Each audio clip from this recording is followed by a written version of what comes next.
तो अब पढ़ते हैं अपन टॉर्क के बारे में। टॉर्क क्या होता है? टॉर्क को हिंदी में बोलते हैं बल आघूर्ण। तो बल आघूर्ण होता है, टॉर्क होता है, तो वो क्या होता है उसको धीरे धीरे हम समझने की कोशिश करते हैं। एकदम से अपन इसको पढ़ते हैं तो हम क्या कंफ्यूजन हो जाता है कि ये कौन सी नई बवाल चीज है। तो इसको हम आसानी से समझने की कोशिश करते हैं कि टॉर्क और बल आघूर्ण क्या होता है ना। टॉर्क या बल आघूर्ण क्या होता है? सबसे पहले यदि हम देखा जाए तो हमारे पास एक रेखीय गति होती है जो कि काय में गति करती है, एक समतल रूप में, मतलब एक रेखीय गति होती है जो एकदम रेखीय वेग या रेखीय गति होती है। तो रेखीय गति करने के लिए रेखीय वेग की आवश्यकता होती है जो एक समान समतल पे गति करती है। जैसे हमारे पास कोई एक ये वस्तु है और इस पे इस दिशा में कोई बल लगा, फोर्स लगा, तो फोर्स लगा तो क्या होगा कि इस दिशा में विस्थापित होगी, इस दिशा में विस्थापित होगी। तो क्या होगा कि इस दिशा में विस्थापित होगी। तो ये हमारी यहाँ पे पहुंच गई ये वस्तु, तो हमारा क्या होगा, जो कार्य होता है तो वो कार्य क्या हो जाएगा, बल गुणित विस्थापन। ठीक है, अब ये बल गुणित विस्थापन हो गया तो ये कार्य हो गया। ठीक है ना, यही तो है हमारा कि यहाँ पे बल लगाए वस्तु पे और ये विस्थापित हो गई रेखीय गति में। तो इसका कार्य क्या हो जाता है, बल का मात्रक क्या हो जाता है हमारे पास, न्यूटन। और विस्थापन का मात्रक, विस्थापन क्या है, दूरी, दूरी होता है विस्थापन का एक मतलब, तो दूरी का मात्रक क्या होता है, मीटर। तो विस्थापन का मात्रक हमारा हो जाएगा मीटर।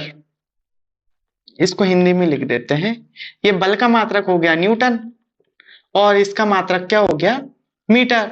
तो हमारा इसका ये कार्य का जो हो जाएगा मात्रक, तो वो जूल के बराबर हो जाएगा। जूल के बराबर जो हो जाएगा न्यूटन इंटू मीटर। तो हम क्या कह सकते हैं, जब किसी वस्तु पर एक न्यूटन मीटर का बल लगाते हैं, जब किसी वस्तु पर एक न्यूटन का बल लगाते हैं और वह एक मीटर दूरी विस्थापित हो जाती है, एक मीटर विस्थापित हो जाती है, तब किया गया कार्य एक जूल कहलाता है।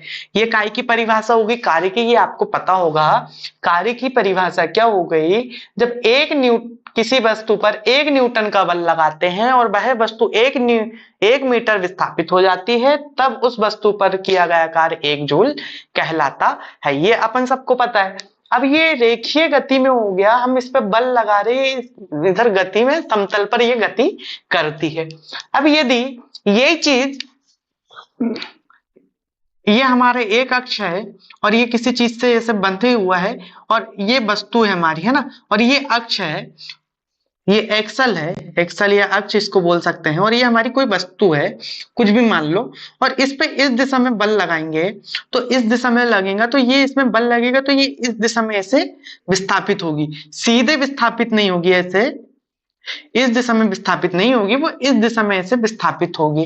तो क्या हो जाएगा, यहाँ पे रेखीय गति करने के लिए हमारे पास रेखीय वेग की आवश्यकता थी, लेकिन यहाँ पे ये कोणीय गति होगी। किसी अक्ष के यदि वस्तु गति कोई बंधी हुई होती है या फिर जुड़ी हुई होती है तो वो सीधी रेखीय गति नहीं करती है, वो करती है कोणीय गति। कौन सी गति करती है, ये करती है कोणीय गति। और कोणीय गति करने के लिए हमें कौन से वेग की आवश्यकता पड़ेगी, ये पड़ेगी हमें कोणीय वेग की आवश्यकता पड़ेगी। ठीक है, ये बात क्लियर हुई सबको कि रेखीय गति करने के लिए हमें रेखीय वेग की आवश्यकता होती है, लेकिन हमारे को कोणीय गति में यदि वस्तु विस्थापित होगी, किसी अक्ष से जुड़ी हुई, किसी रस्सी से बंधी है, तो वो सीधी गति नहीं करेगी, इस अक्ष के हिसाब से जो इससे जुड़ी हुई है, तो ये वस्तु हमारी कोणीय गति करेगी। कोणीय गति करेगी तो हमें कोणीय वेग की आवश्यकता पड़ेगी। जब हमें कोणीय वेग की आवश्यकता यहाँ पे पड़ेगी तो इसी को तो हम बोलते हैं टॉर्क। जैसे एक हमारे पास एक गोलीय है और ये हमारे पास अक्ष है, एक वृत्ताकार मार्ग है और हमारे पास ये एक अक्ष है और ये सेंटर केंद्र से यहां से इसकी दूरी कितनी है, ये r है। तो इसको अपन त्रिज्या ले लिए और इस दिशा में यदि फोर्स लग रहा है, इस दिशा में ये वस्तु है यहाँ पे, तो हमारी इस दिशा में फोर्स लग रहा है, तो इस दिशा में इसका मोमेंटम होगा, इस दिशा में इसकी विस्थापन होगा, गति होगी, इस दिशा में मोमेंटम होगा, तो इसको हम क्या बोलते हैं, टॉर्क बोलते हैं। तो यही क्या हमारा हो जाएगा, टॉर्क। तो टॉर्क कैसे होगा? टॉर्क की परिभाषा क्या होती है आप लिखिए, टॉर्क की परिभाषा आप लिखिए कि किसी अक्ष के परितः, है ना, किसी अक्ष के परितः उसे मोड़ने या ऐंठने के लिए, उसे मोड़ने या ऐंठने के लिए कार्यरत बल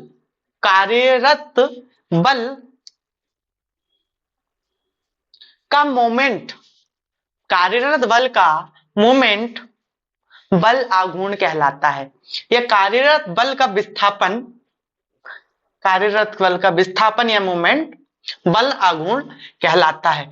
तो क्या था, हमें समतल गति, रेखीय गति करने के लिए रेखीय वेग की आवश्यकता थी और कोणीय गति करने के लिए हमें कोणीय वेग की आवश्यकता है। जब कोणीय वेग होगा तो इस प्रकार होगा, तो क्या हो जाएगा यहाँ पे, टॉर्क क्या होता है, टॉर्क को हिंदी में बोलते हैं बल आघूर्ण और इसको दर्शाते हैं टी से या टाउ से। ठीक है, अपन टाउ से भी दर्शा सकते हैं, टी से भी दर्शा सकते हैं, तो अपन यहाँ पे टी से दर्शा रहे हैं ना, या फिर टाउ से अपन सीधा दर्शा दो। टाउ बराबर क्या हो जाएगा, बल आघूर्ण बराबर बल गुणित दूरी, बल गुणित दूरी। तो टार्क द्वारा बल आघूर्ण के द्वारा हमारा कार्य ही किया जाता है। क्या किया जाता है? कार्य किया जाता है। तो क्या हुआ था, हमारा ये कार्य एक था, तो कार्य का मात्रक क्या हो गया था, न्यूटन मीटर, न्यूटन मीटर हो गया था, है ना। इसका मात्रक यदि देखते हैं तो मात्रक क्या हो गया था, इसका न्यूटन मीटर हो गया था। तो यहाँ पे भी बल आघूर्ण का मात्रक क्या होता है, बल का मात्रक क्या होता है, यहाँ पे न्यूटन होता है, न्यूटन, और दूरी का मात्रक मीटर। तो बल आघूर्ण और कार्य का मात्रक लगभग एक समान होता है, एक समान होता है। बल आघूर्ण का मात्रक और कार्य का मात्रक सेम होता है, लेकिन एक न्यूटन मीटर को हम क्या बोलते हैं, जूल बोलते हैं, जूल। ठीक है, न्यूटन मीटर को हम बोलते हैं जूल। ये एक किसी वस्तु पे 1 न्यूटन का बल लगाते हैं और वह वस्तु 1 मीटर विस्थापित होती, तो उस पर किया गया कार्य 1 जूल कहलाता है। लेकिन बल आघूर्ण के मात्रक में हम जूल का प्रयोग नहीं करते हैं, इसमें हम सिर्फ न्यूटन मीटर का इस्तेमाल करते हैं। ठीक है, ये बात क्लियर हुई। बल आघूर्ण हमारा क्या है, बल गुणित दूरी, इस प्रकार हमारा बल आघूर्ण हो जाता है। तो अब बल गुणित दूरी है हमारा, तो इसको आगे देखते हैं। ये टाउ बराबर क्या हो जाएगा, बल हमारा यहाँ पे लग रहा है F, मतलब बल लग रहा है, और दूरी क्या है, यहाँ पे दूरी क्या है हमारी, ये R, त्रिज्या, केंद्र से दूरी। तो केंद्र से दूरी क्या है हमारी, त्रिज्या ले लेंगे। अब हमारी बल कितना लगा रहे हैं अपन, F लगा रहे हैं, यहाँ पे बल F लग रहा है और त्रिज्या कितनी है, R। तो ये इस प्रकार हमारा बल आघूर्ण का फॉर्मूला तैयार हो जाता है F इंटू R से। ठीक है, तो बल आघूर्ण हमारा क्लियर हो गया, टाउ बराबर F इंटू R, बल गुणित दूरी, तो न्यूटन इंटू मीटर इसका मात्रक होता है। तो इसका ऐसा ही मात्रक क्या होता है, इसका ऐसा ही मात्रक ही होता है न्यूटन मीटर। ठीक है, न्यूटन मीटर, तो इसका ऐसा ही मात्रक होता है न्यूटन मीटर, तो इसका मात्रक होता है न्यूटन मीटर। अब इसके बाद में हम देखते हैं कि ये तो हो गया बल आघूर्ण। अब ये बल आघूर्ण होता है फोर्स इंटू त्रिज्या, बल गुणित त्रिज्या, फोर्स इंटू रेडियस, है ना, रेडियस। अब इसके बाद में अब यदि पावर है, तो पावर का फॉर्मूला क्या होता है, शक्ति, पावर। एक हमारा सीधा सीधा फॉर्मूला होता है शक्ति का, कार्य करने की दर को हम क्या बोलते हैं, शक्ति बोलते हैं। कार्य करने की दर को हम क्या बोलते हैं, शक्ति बोलते हैं। तो मतलब कार्य क्या है, निश्चित समय में किया गया कार्य हमारी शक्ति कहलाती है। ये किस स्थिति में, किस स्थिति में, रेखीय स्थिति में होता है। ठीक है, रेखीय स्थिति में क्या होता है, जब कोई वस्तु रेखीय गति करती है और निश्चित समय में किसी द्वारा कार्य किया जाता है, किसी वस्तु द्वारा कार्य किया जाता है, तो निश्चित समय में किया गया कार्य हमारा क्या कहलाता है, शक्ति कहलाता है। या कार्य करने की दर को, कार्य करने की दर को हम बोलते हैं क्या बोलते हैं, शक्ति बोलते हैं, कार्य करने की दर को शक्ति बोलते हैं। अब यहाँ पे यदि हम कोणीय गति में बोलेंगे कि शक्ति क्या हो जाएगी, तो शक्ति हो जाएगी कोणीय में, कोणीय वेग द्वारा कोणीय गति होती है। तो तब यहाँ पे क्या हो जाएगा, जो हमारा बल आघूर्ण होगा, बल आघूर्ण इंटू क्या हो जाएगा, बल आघूर्ण इंटू क्या हो जाएगा, यहाँ पे ये बल आघूर्ण है ना, बल आघूर्ण इंटू हमारा क्या हो जाएगा, कोणीय वेग, कोणीय वेग। तो हमारा शक्ति यहाँ पे क्या होगी, बल आघूर्ण इंटू कोणीय वेग। ठीक है, इतना क्लियर हुआ, इतना क्लियर हुआ कि शक्ति किसको बोलते हैं, कार्य करने की दर को बोलते हैं शक्ति। लेकिन ये कब, रेखीय गति में, और यदि कोणीय गति के रूप में बोलेंगे तो बल आघूर्ण इंटू कोणीय वेग हमारा ये पावर होगी, शक्ति होगी। अब इसके आगे हम देखते हैं थोड़ा सा और, इसको नोट कर लिए थे ना, इसको मिटा रहा हूं ना। तो इसके बाद में जब शक्ति हो गई हमारी यहाँ पे बल आघूर्ण इंटू कोणीय वेग, तो शक्ति को हम पी से दर्शाते हैं, बल आघूर्ण को हम टाउ से दर्शा रहे हैं, और कोणीय वेग को हम काय से दर्शाते हैं, ओमेगा से। कोणीय वेग को काय से दर्शाते हैं, ओमेगा से। जैसे कि हम यहाँ पे इसका हिंदी नामकरण कर देते हैं, तो ये शक्ति है, पावर, ये क्या है, बल आघूर्ण है, बल आघूर्ण है, और ये क्या है, ये क्या है हमारा, ये हमारा कोणीय वेग, जिसको दर्शाते हैं हम ओमेगा से। ये डब्लू नहीं है, ये ओमेगा है। तो ये फॉर्मूला मोस्ट इंपॉर्टेंट रहता है, इसे याद रखना है। ये कौन सा वाला फॉर्मूला, ये वाला फॉर्मूला, बल आघूर्ण इंटू कोणीय वेग। तो ये शक्ति का फॉर्मूला होता है, ये घूमने वाली चीजों के लिए हम इसका उपयोग करते हैं शक्ति में। तो ये बहुत इंपॉर्टेंट है। अब इसके आगे हम देखते हैं क्या होता है, ओमेगा का मान क्या होता है,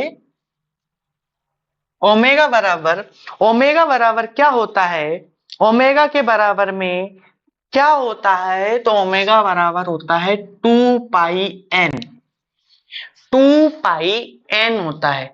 ओमेगा बराबर कितना होता है, 2 पाई n होता है। इसका जो कैलकुलेशन पूरा किया जाता है कोणीय गति का, कोणीय वेग का, तो हमारा उसका फॉर्मूला ओमेगा का मान निकल के आता है 2 पाई n। तो जहां पे n क्या होता है, इससे लिख देते हैं ब्लैक पेन से, n बराबर यहाँ पे क्या होता है, ये होता है RPS। इसका हिंदी मतलब होता है चक्र प्रति सेकंड। ठीक है, एन क्या होता है, आरपीएस। आरपीएस का फुल फॉर्म क्या होता है, आरपीएस का फुल फॉर्म होता है रेवोल्यूशंस पर सेकंड। रेवोल्यूशन पर सेकंड, इसको हिंदी में बोलते हैं चक्र प्रति सेकंड। अब इसको यदि हम लेते हैं आरपीएम में नापते हैं, अधिकतर हम ना गति को काय में नापते हैं, आरपीएम में, आरपीएस में नहीं नापते। तो इसको हम मिनट में नापने के लिए क्या करते हैं, इसको ओमेगा बराबर ये होता है 2 पाई n को हम 60 से भाग दे देते हैं, 60 सेकंड से भाग दे देंगे, तो ये हमारा काय में आ जाएगा, ये आ जाएगा हमारा आरपीएम में आ जाएगा, चक्र प्रति मिनट। ठीक है, इतना क्लियर हुआ। हमने आरपीएस को आरपीएम में बदलने के लिए क्या किया, जो 60 का भाग दे दिए किसमें, आरपीएस में, एन में। तो ये इतना हमारा आगे यहाँ पे निकल के आ गया। तो अब हम क्या करेंगे, ये टाउ के बराबर में बल आघूर्ण निकालना है। तो बल आघूर्ण कैसे निकलेगा, ये टाउ के बराबर में क्या कर लेंगे, P बटे ओमेगा। तो P बटे जब हमारा ओमेगा होगा, तो ओमेगा का मान हमने आरपीएम में क्या लिखा है, ओमेगा टाउ बराबर हमने P का मान लिखा है 2 पाई n/60, ये लिखा है। ठीक है, अब ये हमने लिखा है ये वाला, तो ये हमने सीधा सीधा हमने इसको निकाल के यहाँ पे लाके रख दिया। तो एक फॉर्मूला हमारा ये बन जाएगा बल आघूर्ण का, P बराबर 2 पाई इंटू एन अपॉन 60। ठीक है, ये हो गया। अब इसको हम, ये सारी चीजें क्या होता है, यहाँ पर एन जो है, जहां जो एन है वो आरपीएम में चलेगा अपना, है ना। अब आरपीएम में इसको कैलकुलेट करना पड़ेगा, आरपीएम मतलब चक्र प्रति मिनट में। अब इसको, ये क्या है, कांस्टेंट होता है हमारा पूरा 2 पाई और 60 को यदि हम इसको कैलकुलेट करते हैं, इसको यदि हम कैलकुलेट करेंगे तो कैसे कैसे कैलकुलेट कर सकते हैं हम इसको।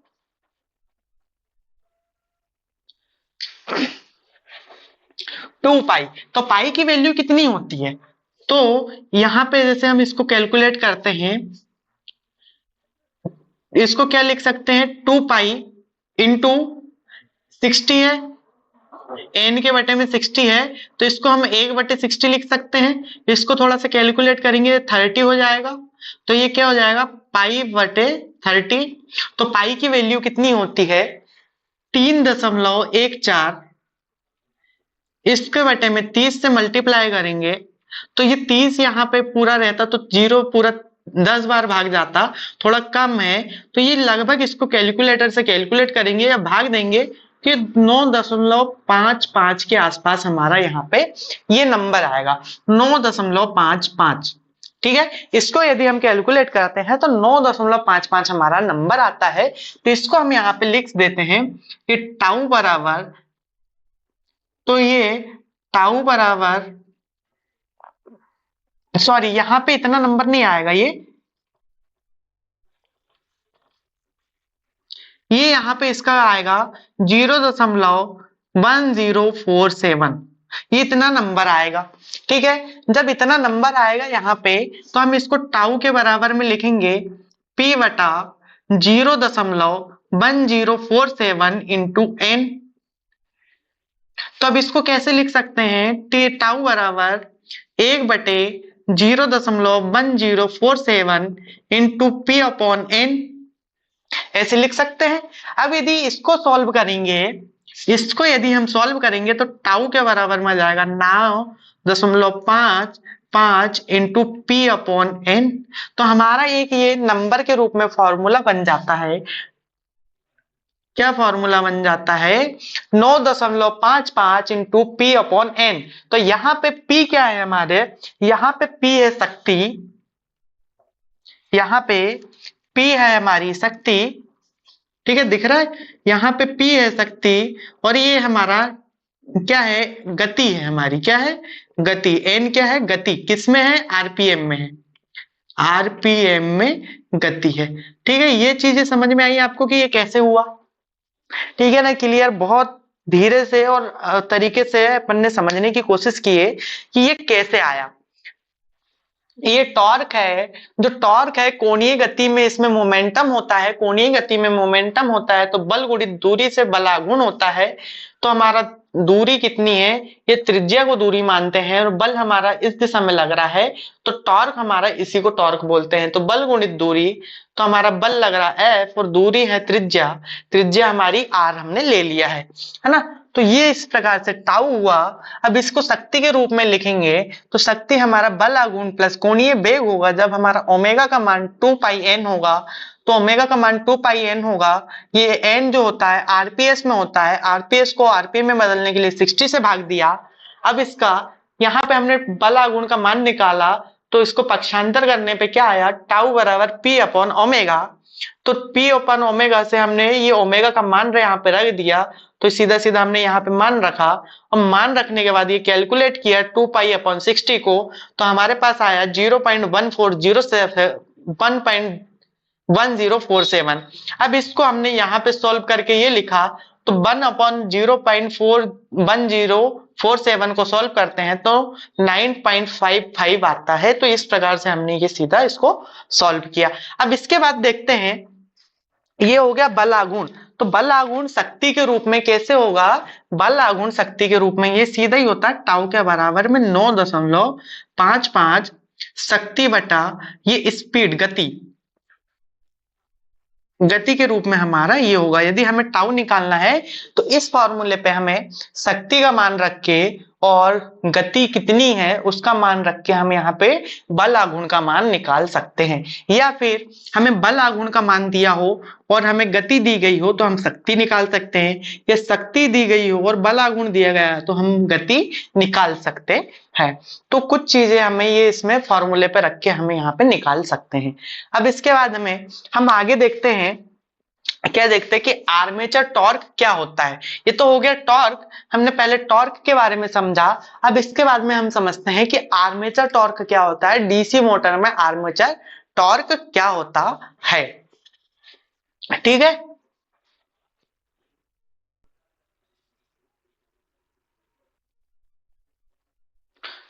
तो अब अपन पढ़ रहे हैं आर्मेचर टॉर्क के बारे में।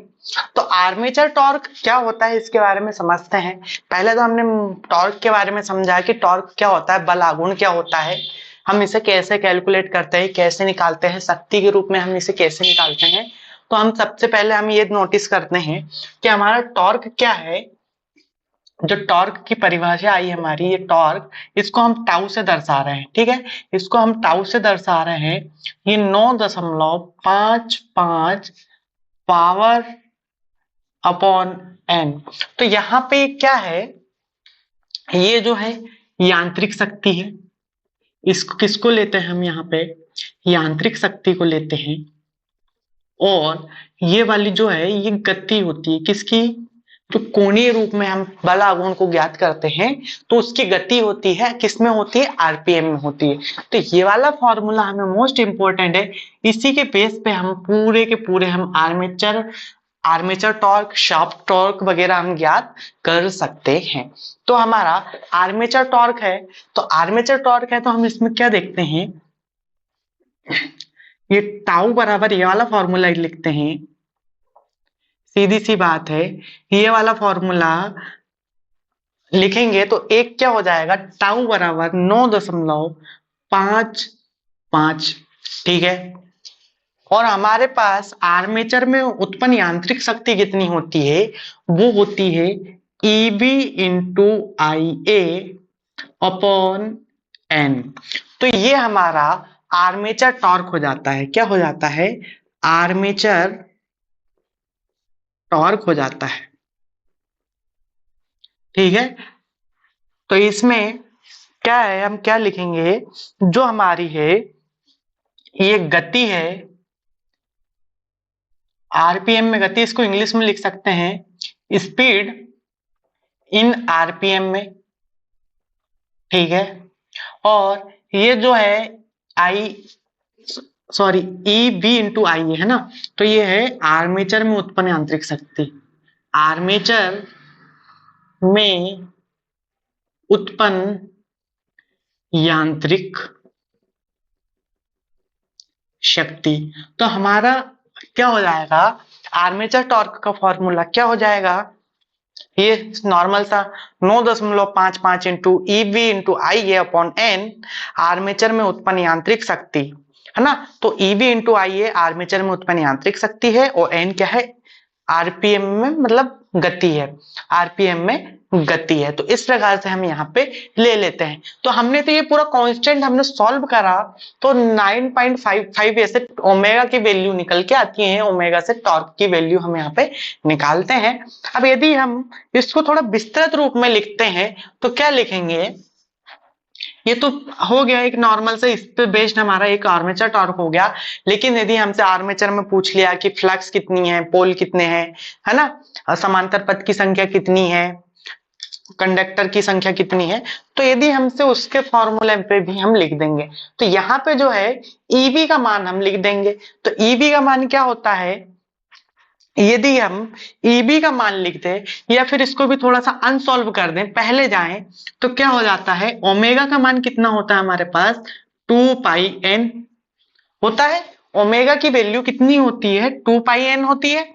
और हमने बल आघूर्ण पे पावर शक्ति का क्या लिखे थे, पावर का फॉर्मूला क्या था, टाउ इंटू ओमेगा था कि नहीं, टाउ का मान कितना था, ओमेगा था। अब यहाँ पे यदि टाउ बराबर क्या हो जाएगा, पी बटा ओमेगा हो जाएगा।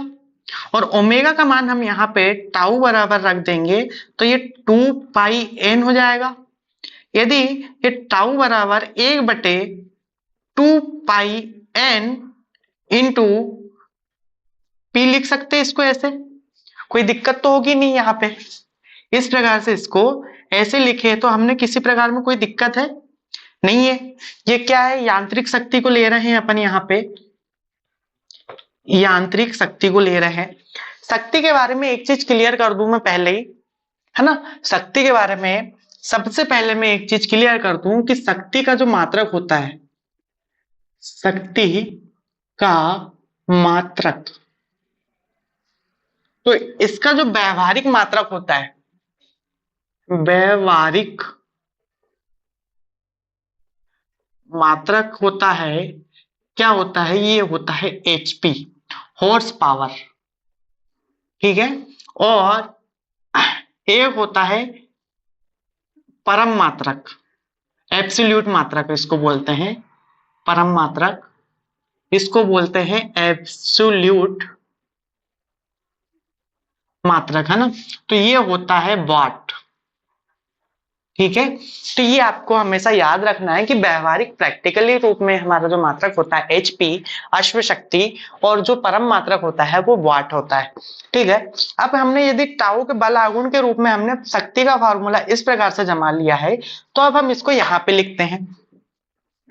टाउ के बराबर में ये वाला फॉर्मूला हम यहाँ पे लिखते हैं 1/2 पाई n, ठीक है। और जो P है ये हमारी कौन सी यांत्रिक शक्ति थी, हम कौन सी शक्ति ले रहे हैं, यांत्रिक शक्ति, ठीक है। अब यांत्रिक शक्ति, अब जब हम आर्मेचर में बात कर रहे हैं, जब हम आर्मेचर की बात कर रहे हैं तो आर्मेचर में उत्पन्न यांत्रिक शक्ति कितनी है,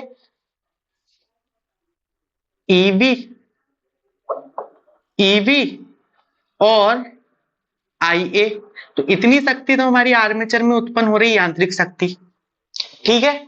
ये वाला फॉर्मूला हमने सेम टू सेम इसको, ये 9.55 इसको ही सॉल्व करके आया था, क्योंकि ये आरपीएस में था, इसको अपन ने 60 लिखे थे। 60 क्यों लिखे थे, मिनट में करने के लिए, आरपीएम में करने के लिए। उसके बाद इसको सॉल्व करके हमारा 9.55 आया था। पिछले अभी थोड़ा सा रिवर्स करके वीडियो देखोगे तो आपको थोड़ा सा और क्लियर हो जाएगा, कंफ्यूजन हो रहा होगा। तो हमने ये वाले फॉर्मूले को सेम टू सेम ये लिख दिया है, और आर्मेचर में उत्पन्न शक्ति हमारी ईवी इंटू IA है। तो n जो है, n को हमने यहाँ पे लिख दिया था, अभी हमने इसके साथ मिला के लिख दिया। किसी को कोई दिक्कत नहीं है, दिक्कत।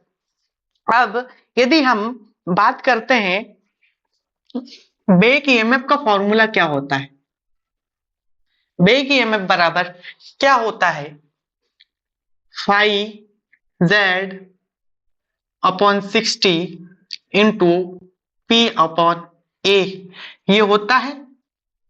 अब बोलेंगे आप कि n क्यों नहीं लिया है, यहाँ पे 5ZN/60 इंटू P/A होता है। तो n तो हमारा पहले से यहाँ पे चल रहा है ना, गति, क्योंकि गति तो हम टॉर्क से ही तो हम गति लेके चल रहे हैं, टॉर्क से फॉर्मूले से हम गति को लेके चल रहे हैं, तो गति हमारी पहले से ही यहाँ पे है। तो हमारा जैसे ये n होता है, जब हम n का फॉर्मूला लगाएंगे तो हमारा EV के साथ में हमारा टाउ भी इधर जुड़ेगा। n के मान पे यदि हम लेके चलेंगे तो हमारा यहाँ से n का मात्रक क्या बन जाएगा, n बराबर क्या हो जाएगा, ये पूरा का पूरा टाउ अपॉन P इंटू 2 पाई हो जाएगा, है ना। इस प्रकार से अपना इधर ये बटे में ये भाग ऊपर चले जाएगा, ये गुना में ये बटे में आ जाएगा। तो tau into 2 pi upon P हमारा ये इस प्रकार से हमारा n बराबर क्या बन जाएगा, n बराबर tau into 2 pi upon P। तो ये 2 पाई अपॉन P, तो हमारे ये वाला फॉर्मूला बन जाएगा, और इसको सॉल्व करके तो हमारा वो वहां पे आया था, ठीक है। इतना चीज समझ में आई। तो अब इसको यदि हम यहाँ पे n को न लिख के हम सीधा सिर्फ ये n को हटा देंगे, क्योंकि n से ही तो ये सब पूरी पिक्चर चल रही है गति से।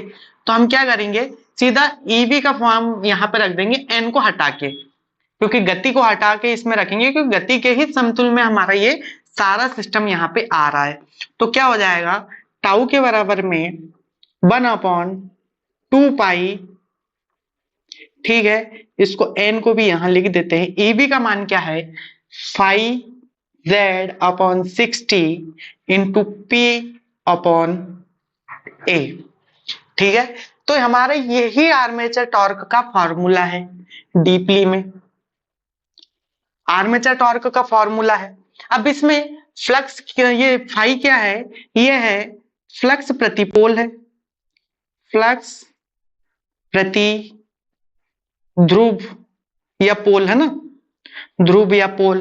जेड क्या है, कुल आर्मेचर कंडक्टर की संख्या, कुल आर्मेचर कंडक्टर, आर्मेचर कंडक्टर या आर्मेचर चालक। ये पोल है, पोल में या ध्रुव इसको बोलते हैं, पोल इसको हिंदी में ध्रुव बोलते हैं। ये समांतर पथ की संख्या, समांतर पथ की संख्या। तो अब मेरे को ये बताओ कि आर्मेचर टॉर्क है क्या, एकदम इजी तो है। आर्मेचर टॉर्क, टॉर्क का फॉर्मूला क्या है, एक इतना सा फॉर्मूला आप याद करके रखो। टॉर्क का जो फॉर्मूला है, जो टॉर्क का फॉर्मूला है वो 9 × 5 यांत्रिक शक्ति बटे गति। अब हमने इसको यांत्रिक, आर्मेचर में उत्पन्न यांत्रिक शक्ति क्या होती है, EB × IA। तो इसको तो हम सॉल्व करके रखे, EB का मान हमने यहाँ पे रख दिया। EB का मान हमने n क्यों नहीं लिखा, क्योंकि n से ही तो हमारा यहाँ पे आया, तो n हमने यहाँ पे लेके रखा है पहले से, इसलिए हमने यहाँ पे n का मान हमने यहाँ पे नहीं रखा, क्योंकि EB का मान हमारा ये होता है, तो n गति के रूप में ही चल रहा है, इसलिए हमने n का मान पहले ही से था, ठीक है। तो यही तो हमारा आर्मेचर टॉर्क है, ठीक है। अब आर्मेचर टॉर्क ये है हमारा। तो मुझे ये बताओ कि जब यदि डीसी मशीन में या डीसी मोटर में पोल की संख्या बढ़ेगी तो टॉर्क क्या होगा। यदि डीसी मशीन में पोल की संख्या यदि हम बढ़ाएंगे तो टॉर्क क्या होगा, तो टॉर्क डायरेक्टली समानुपाती है पोल के, ठीक है। तो हमारा टॉर्क बढ़ेगा, हमारा समांतर वो कंडक्टर, आर्मेचर कंडक्टर की संख्या बढ़ेगी तो क्या होगा, टॉर्क सीधा सीधा समानुपाती है यहाँ पे, तो क्या होगा, टॉर्क बढ़ेगा। टॉर्क के सीधे सीधे समानुपाती है हमारा फ्लक्स, फ्लक्स बढ़ेगा तो क्या होगा, टॉर्क हमारा बढ़ेगा। यदि समांतर पथ की संख्या, ये नोट कर लो है ना, ये नोट कर लेना, समांतर पथ की संख्या बढ़ने पर आर्मेचर टॉर्क बढ़ता है। समांतर पथ की संख्या बढ़ने पर आर्मेचर टॉर्क घटता है, सॉरी है ना। ये क्या है, व्युत्क्रमानुपाती है, टाउ के समानुपाती 1/A। तो समांतर पथ यदि बढ़ेंगे तो आर्मेचर टॉर्क घटेगा, ठीक है। ये चीज हमें यहाँ पे नोट करने की थी, हमने ये नोट कर लेना है बहुत अच्छे से। और मैंने जितना हो सके आसान शब्दों में ये समझाने की कोशिश किया है। उम्मीद करता हूँ कि आप सभी को बहुत अच्छे से समझ में आ गया होगा, ठीक है। अब ये इसके बाद में हम देखते हैं नेक्स्ट क्लास में। आज की क्लास में, अभी की क्लास में इतना ही था, अब बाकी हम देखेंगे अगली क्लास में। मिलते हैं अगली क्लास में। Shri Radhe. ITI channel, electrician technical class के इस चैनल को ज्यादा से ज्यादा लोग शेयर कीजिए, वीडियो को लाइक कीजिए, कमेंट कीजिए और बहुत अच्छे से आप लोग तैयारी कीजिए। लाइन अटेंडेंट की वैकेंसी आज से स्टार्ट हो गई है, आप लोग बिल्कुल उसके फॉर्म डाल सकते हैं और आपके लिए शुभकामनाएं हैं और आपकी बहुत जल्दी आपकी जॉब लग जाए, मिल जाए आपको जॉब, नौकरी मिल जाए, एग्जाम क्लियर हो जाए, यही उम्मीद के साथ में हम आपको पढ़ा रहे हैं और आपके लिए मेहनत कर रहे हैं। आपका भी बनता है कि आप भी बहुत अच्छे तरीके से मेहनत करिए, पढ़ाई करिए। आप सभी के लिए शुभकामनाएं। मिलते हैं अगले वीडियो में, तब तक के लिए राधे राधे।